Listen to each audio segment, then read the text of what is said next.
In this lecture, we defined opportunity cost. It's the idea that if you spend $1 on soda, that's $1 you can't spend on something else. Anytime you take an action, the opportunity cost is the stuff you could have done instead. Oh, I have 3 kids and no money. Why can't I have no kids and 3 money? So let's use a specific example to explore the concept.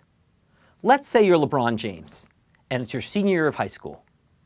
You are the best high school basketball player in the world, maybe ever. NBA scouts are salivating over you. There's no doubt that if you entered the NBA draft, you'd get picked first, you'd make about $4 million in salary, and another $14 million in endorsement money from Nike.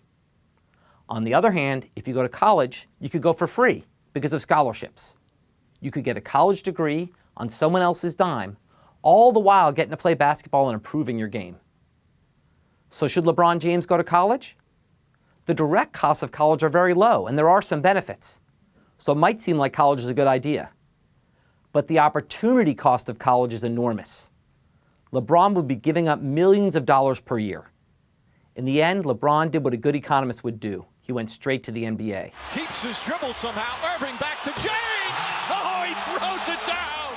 Now let's assume you're not as good at basketball as LeBron James, which seems a safe bet. Should you go to college? To answer that, we need to analyze the same trade-off LeBron faced. Let's start with the costs of college. It's natural to start with the tuition costs and the cost of a meal plan and the dorm room and textbooks. These are substantial. They can amount to tens of thousands of dollars per year. The opportunity cost for that is high. That's money you could have spent on trips to Jamaica or a fancy car. But that's not all of it. It's really much worse than that. There's also the opportunity cost of your time. If you go to college full-time, that's time you could have been working and earning a salary. For the average 19-year-old high school graduate, that means giving up about another $25,000 per year. So if you go to college for 4 years, this means giving up $100,000 because you gave up the chance to work. That's on top of what could be more than $100,000 in tuition. These costs are substantial. So what are the benefits?